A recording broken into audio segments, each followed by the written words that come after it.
Rabbits are frequently seen as simple first-time pets by the general population.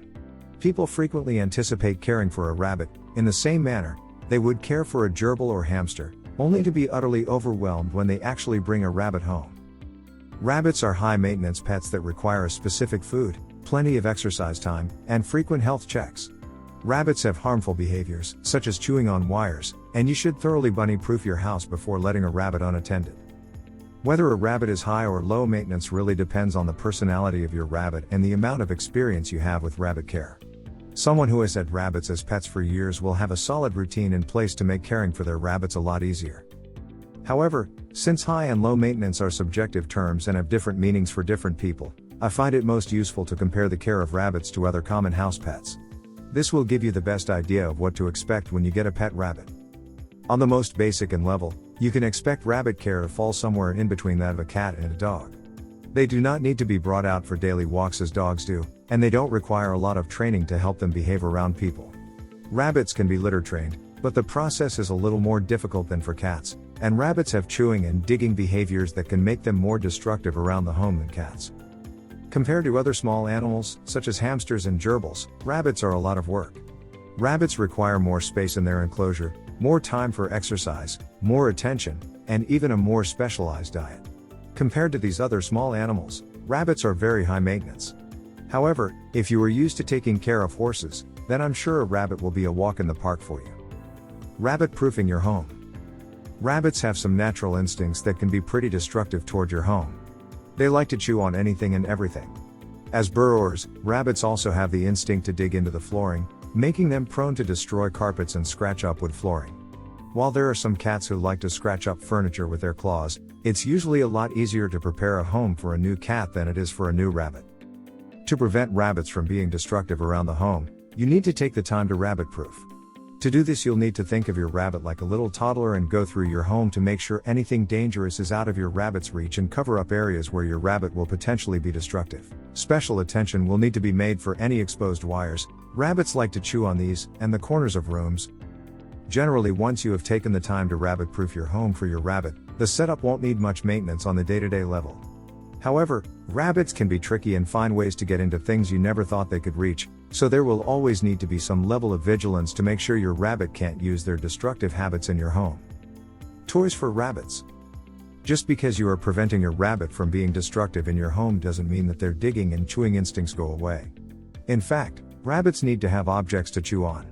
Their teeth grow continuously, kind of like fingernails, and chew toys help keep rabbit teeth from overgrowing. Give your rabbit lots of toys to choose from so that they can keep their teeth trim without needing to chew on your furniture or baseboards.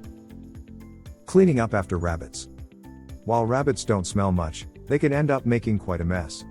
They'll get hay everywhere and they may leave droppings and urine stains to mark their territory. Something that no one will tell you before you get a rabbit is that they poop a lot.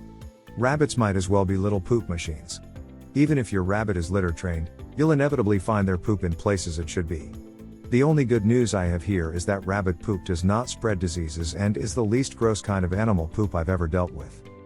If you don't mind a small mess in your house, especially around the hay trough, you may only need to do a thorough cleaning of the rabbit area every couple of weeks.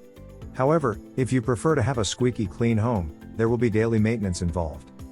The work it takes to clean a rabbit enclosure largely depends on your rabbit's cleanliness habits and the type of enclosure you have.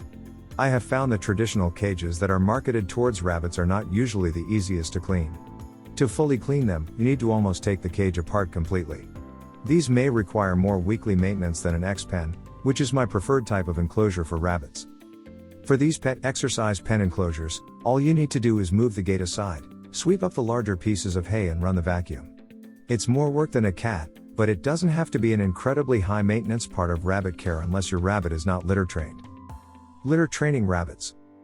Rabbits can be litter trained, but it often takes a little more work and patience than it does for cats. While most rabbits are clean enough to choose specific spots to do their business, convincing them to use the litter box can take some convincing. Rabbits who have not been spayed or neutered are especially difficult to litter train. However, in the long term, rabbits who are good about using their litter boxes will be a lot easier to take care of and require less maintenance than a rabbit who has not been litter trained.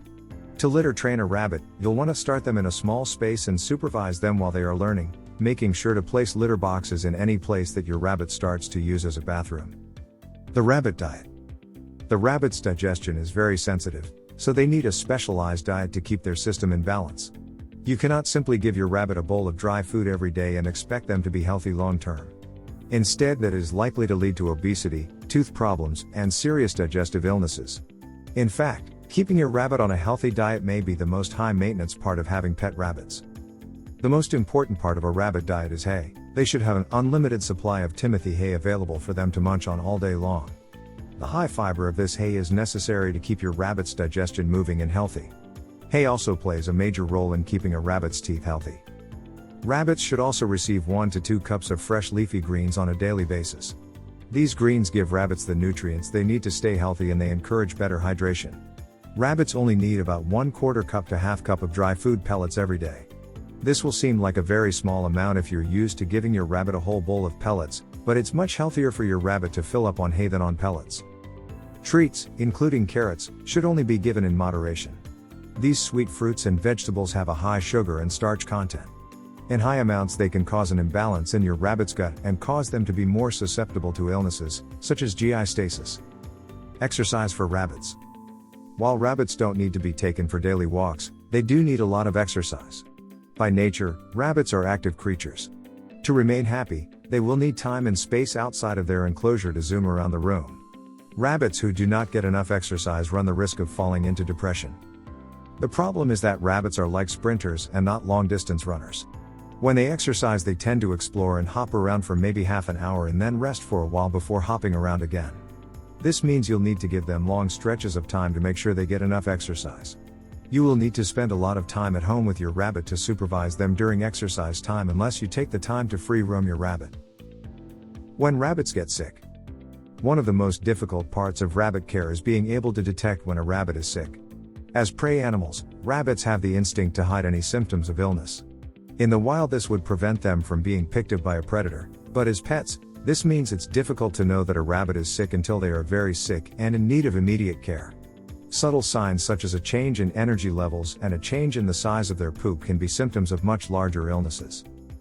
I count this as part of what makes rabbits high-maintenance pets, because it requires daily observation of your rabbit's behaviors.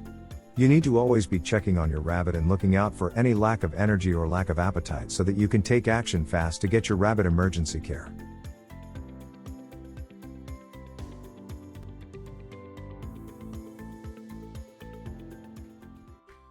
If you enjoyed this video, kindly press the like button. Also, don't forget to subscribe with notifications on, so that you don't miss out on videos like this. Thank you for watching.